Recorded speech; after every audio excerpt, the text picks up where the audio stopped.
Okay, so I'm doing this in a pet sitting house, so I'm trying to make the background as generic as possible so that it's not obvious. I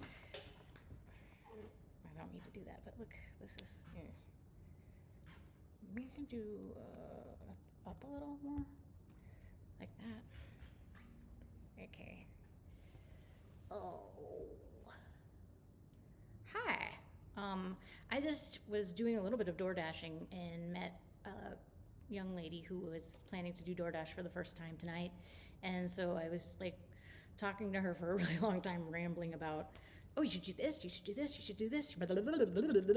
So I thought, you know what I'm going to do is just make a quick episode kind of telling that. And so maybe she can watch this and get some help, because I thought of a whole bunch of other things to tell her when I was driving home.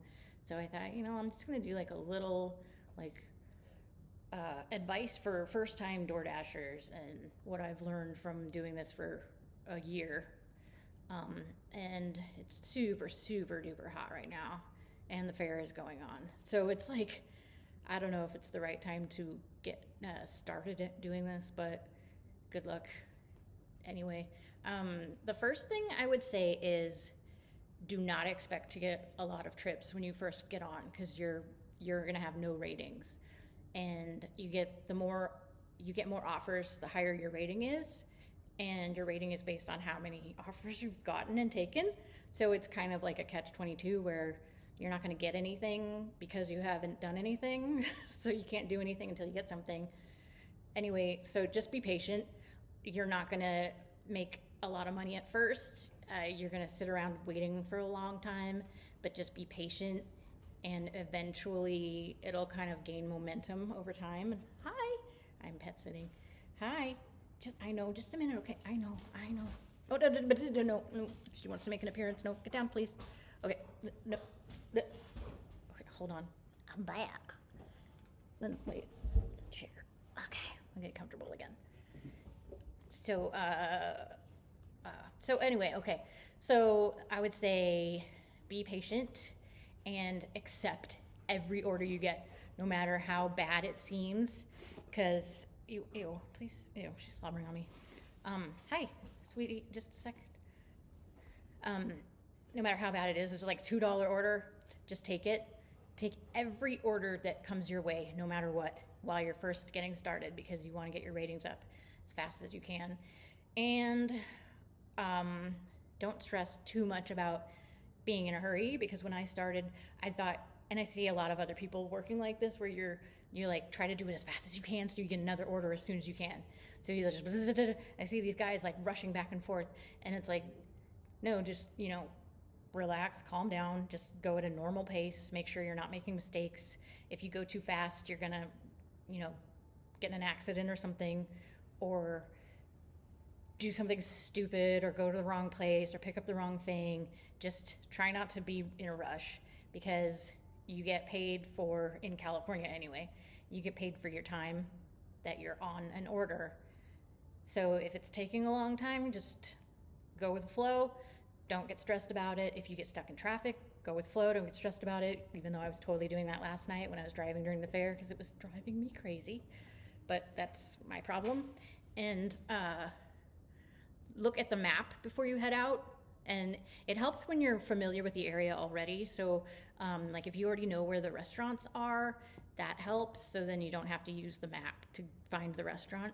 But once you're going to the customer's house, take a look at the map before you head out, so that you know kind of what area you're going to, what direction you're going to go to, because a lot of times the GPS will just kind of be like, turn right, and you're like, wait, no, it's that way.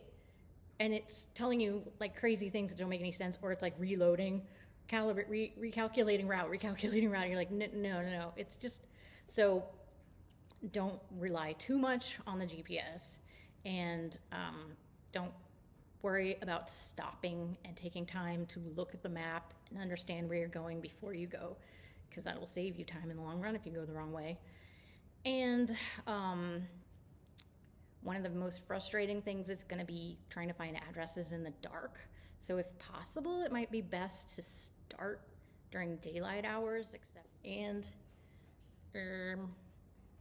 what else? What else? Okay. Oh, definitely.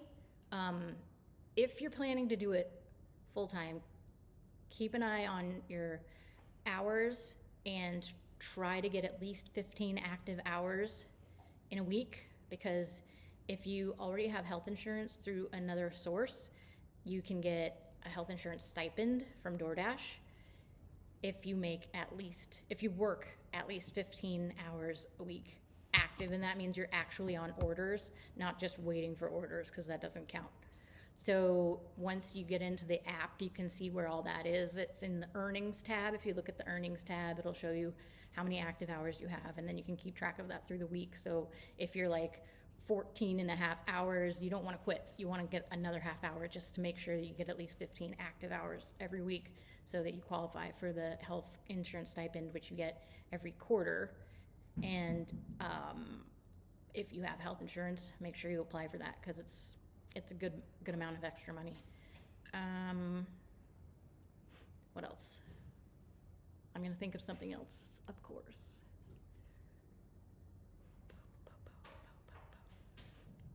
Hotspots. Don't rely too much on the hotspots, and do not pay attention to DoorDash telling you there's only, a 2-minute wait for orders, because I don't know what they base that on. It's bullshit. I mean, it's BS.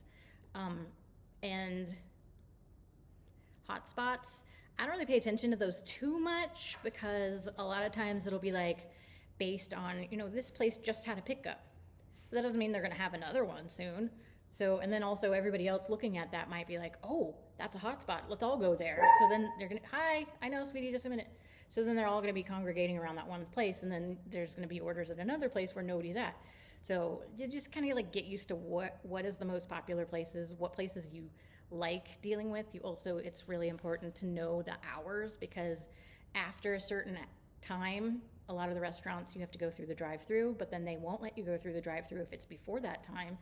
So many times I've gone up to like Taco Bell and parked, get out, go up to the door, try the door, and it's locked. And I'm like, oh, okay, go back in the car, go back into the drive-through. But if I just go directly to the drive-through, then I get up to the window and they're like, oh, you have to go into the lobby. Then I have to go back and park and go into the store. It's like, it never fails that whatever one I do is the wrong one. So it helps if you kind of keep track of the hours and know that actually, in the 2 Taco Bells in my town have different hours. So one of them, the lobby closes at 9. The other one, the lobby closes at 10. And I think that's with McDonald's too. But anyway, you get used to it and try not to stress out. And have fun. You never know where it's going to take you. You never know who you're going to meet. I've made a lot of friends doing this. So there's kind of like a camaraderie out there generally, and listen to music and grab a coffee and just chill and see what happens. And good luck.